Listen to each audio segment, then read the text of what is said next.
Gibbs Hill Lighthouse. Those enchanted isles spread out before us in the marvelous semi-tropical warmth and sunshine. The white-roofed coral stone buildings of pastel pinks, blues, and greens. And I had been many times before, but every time it's the same. It's as though nature... So you've really decided to take that long-planned Bermuda trip. Have I ever told you about our Bermuda holiday?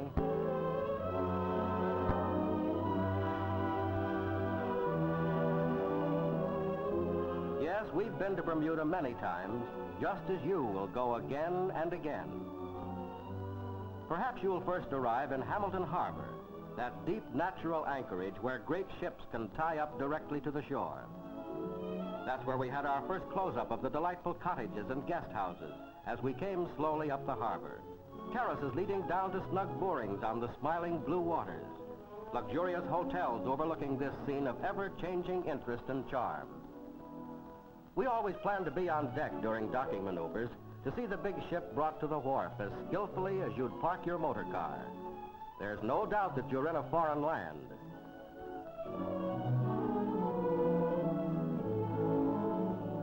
There flies the Union Jack, signaling a royal welcome to this, the oldest self-governing colony in the British Empire. Or perhaps you'll fly to Bermuda in a few brief, luxurious hours. By air, you're in Bermuda almost before you know it. But by either ship or plane, we're always greeted by old friends, charming Bermudians we've come to know and love over the years. For there are no language barriers here, no need to adjust to anything but relaxed and carefree living. I remember on our first trip how eagerly we explored the city of Hamilton. Up on the hill is the Sessions House, where the oldest British colonial parliament meets in all its ancient dignity. As we debarked into the bright sunshine of Front Street, we had our first taste of this busy little city. Here's where you first see the little pint-sized taxis that will take you almost anywhere. Or, as we did, you may want to have a look around town in one of the quaint horse-drawn carriages.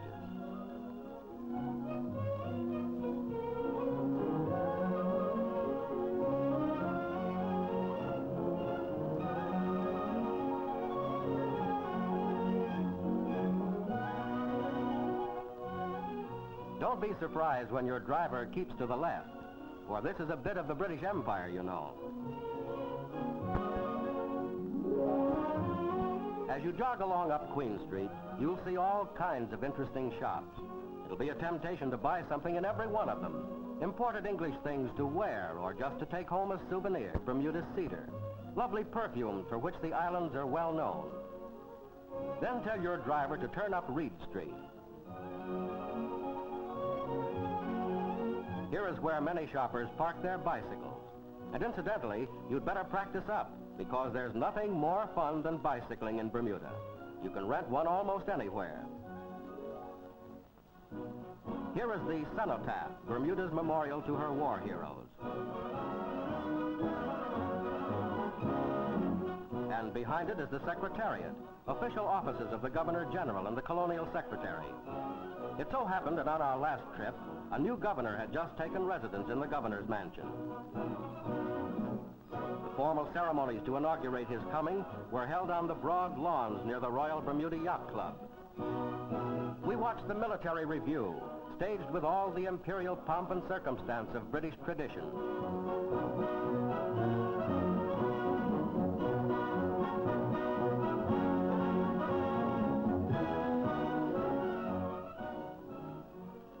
And the flowers. Nowhere else on earth, it seems, are there so many different kinds, so fragrant and so beautiful. Poinsettia, poinciana, scarlet cordia, acalifa, lantana, bougainvillea, hibiscus. You'll never forget the marvelous petunias. They spoil you for anything we can grow at home, because Bermuda's sun-kissed ocean climate is one of the most equable in the whole world.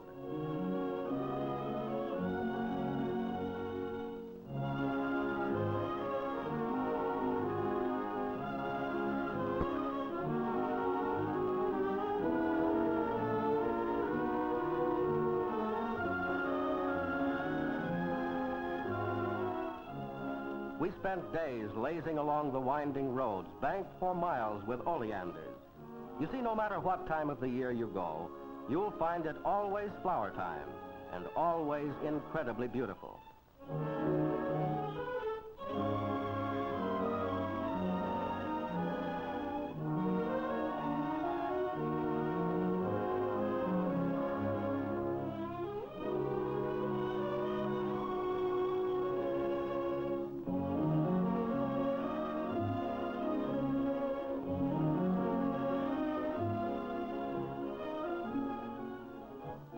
But there's so much to see and do, you may wish to get about a little faster. By speedboat, for example. We used to go over to one of the big hotels that way occasionally. It happens to have one of the most beautiful swimming pools you'll ever see. And although Peg and I are no experts, we had a lot of fun watching some of the people who were. We always liked to watch a gambé dance, staged by traveling troops of natives. This weird ritual originally came to Bermuda from the West Indies, and it's something you shouldn't miss. Don't let the grotesque costumes give you bad dreams.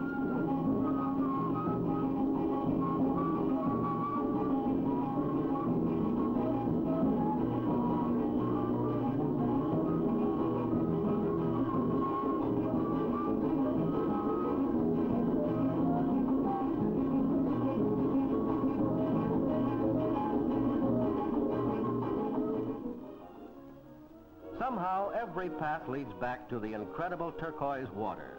Bermudians take a half holiday on Thursday, you know, and all business comes to a standstill, except the business of having fun.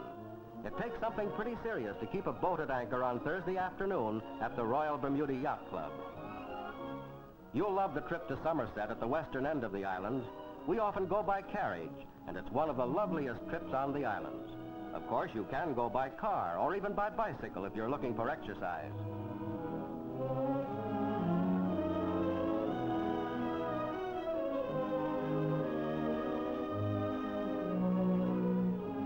All along the road, you'll see those same massed banks of oleanders in unbelievable profusion. And the lilies, what a sight. Peg and I made a special trip once just to be there in the lily season. Nowhere else on earth is there such a spectacle. Bermuda exports lily bulbs throughout the world, carrying their heartening message, consider the lilies, how they grow. You'll find them an inspiration just as we did.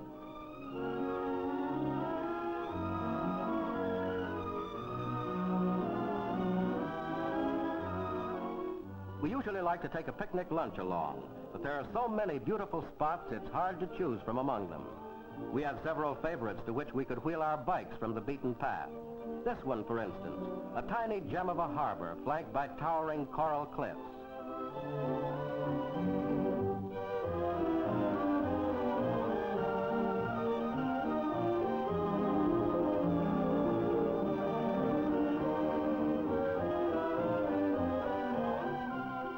This is a marvelous spot for spearfishing as well as picnicking. One of our crowd was an expert. Notice his diving mask and the long spear. In those crystal clear waters, he can see perfectly. There, he spotted our dinner, and down he goes. Those flippers on his feet help him swim almost as fast as the fish. Here he comes. It's a big parrotfish.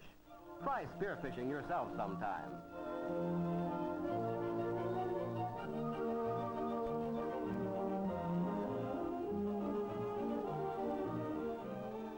A lot of the time, you'll simply want to relax on the gorgeous beaches. Never have I seen sand so soft and pink. It's grand just to lie there and soak up the sunshine until tea time on the terrace of one of the beautiful clubs.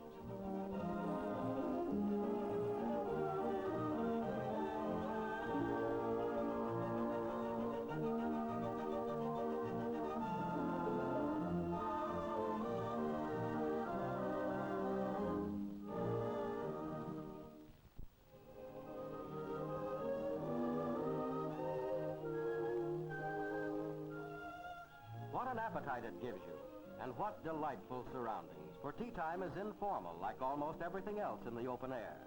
It was always a regular date with us. You'll get the habit too.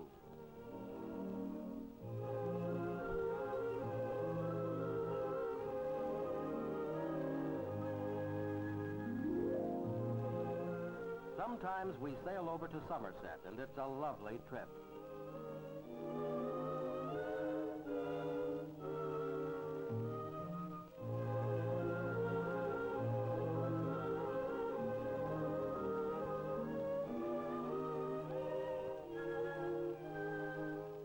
And here is quaint Somerset Bridge, with a slot through the middle to allow sailboat masts to pass.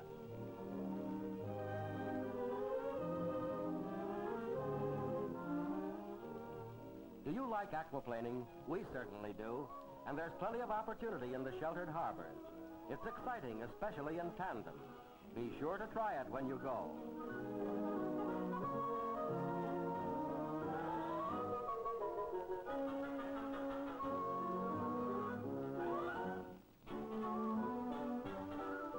And as far as fishing, well, there are over 400 varieties to catch around Bermuda. We always charter one of these comfortable cruisers by the day.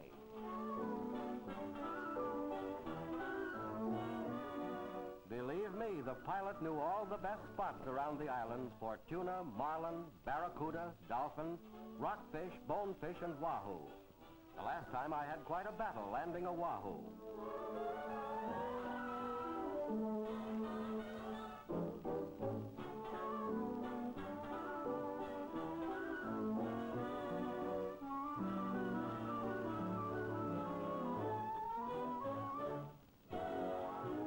Peg has always loved the glass-bottom boats. This steamer takes you to Bermuda's sea gardens, and through the bottom of these little boats, you can see some marvelous things deep in the unbelievably clear water. Gently swaying submarine flower gardens, gorgeously colored fish, ferns and sea fans amongst the shadowy coral grottos. Here's a curious-looking fellow who seemed to pose especially for me, spreading his wings almost like a fantastic bird of paradise.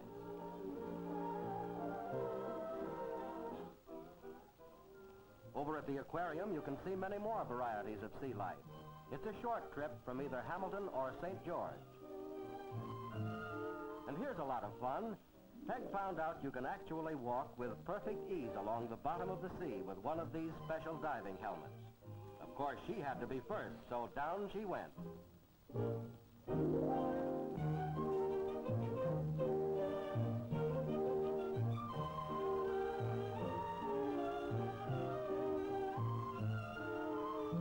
It was really an experience she'll never forget, walking around down there among the strange sea life, which seemed to pay no attention to their human visitors.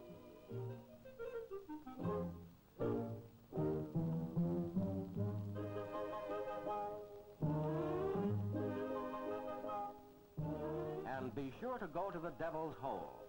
This is a natural pool full of big fish and giant turtles. Here you can get a baited line without a hook, and the game is to see who can hoist a fish or turtle highest out of the water before he finally lets go.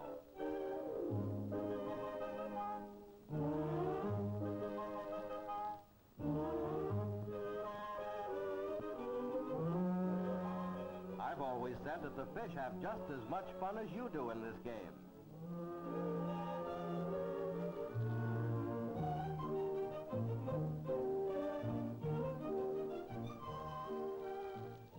By the way, do you know that Bermuda is a great place to study geology, especially by bicycle and with a picnic lunch along? You see, Bermuda is really the top of a great submarine mountain range, rising thousands of feet from the ocean bed. Here, over the centuries, the sea and migrating birds helped to bring the incredible varieties of plant life, which the soft climate has now spread in such brilliant profusion. Most characteristic of all are those sturdy Bermuda cedar, which grow everywhere, right down to the water's edge. It's always fun to get off the traveled road with a crowd like this, or a swim and a picnic at some secluded beach. You'll find this romantic spot on the southwest shore of the island, below Gibbs Hill. It's an idyllic version of the old swimming hole.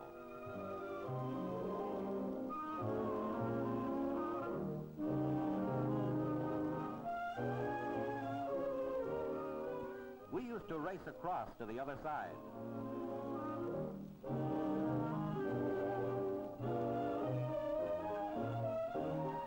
But a course, if you'd rather walk. And as for golf, I think Bermuda's courses are among the most sporting and beautiful in the whole world. In spite of this slice, I got so I could break 90 regularly, and that's something for me.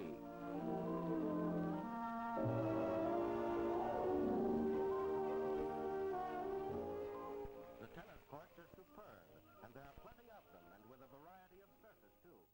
We've seen many exciting international tournaments there.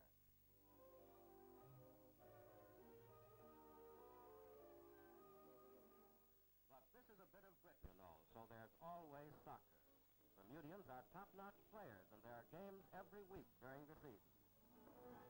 We often go riding, too, along the sun-drenched road.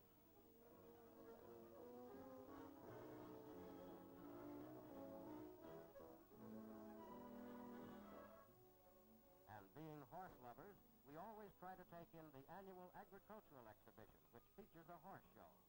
A lot of the Bermudians that we know are top-flight riders, and they have some beautiful horses to show, too.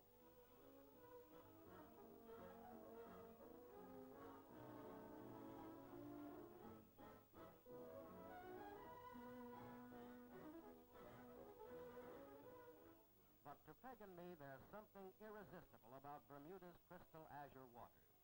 I think we're afloat at least half our time on every visit to Bermuda. There's always a grand breeze and someone with whom to have an informal race. There are plenty of classes to choose from, and you can rent a boat at a number of places.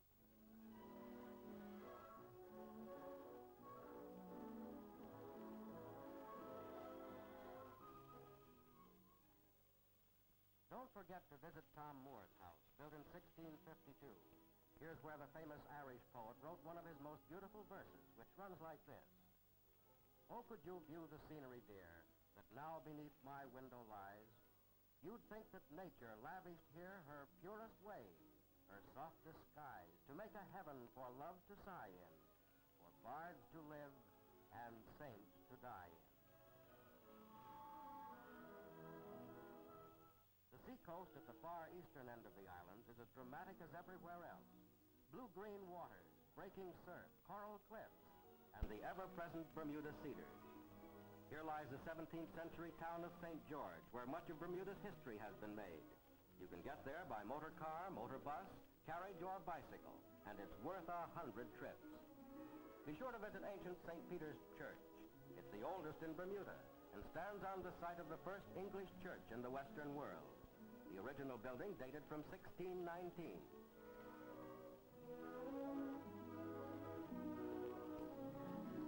St. George's streets are narrow and twisted and usually banked with flowers.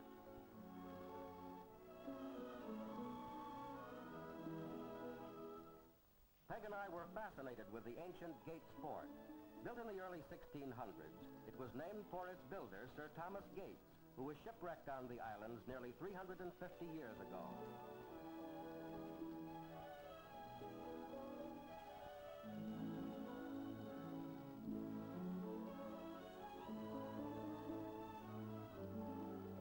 Nearby is the modern ship channel, giving entrance to beautiful St. George's Harbor.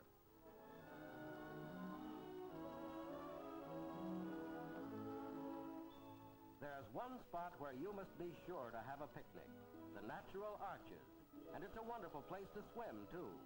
Here the sea has hewn a romantic pirate's cave, the beauty of which you'll never forget.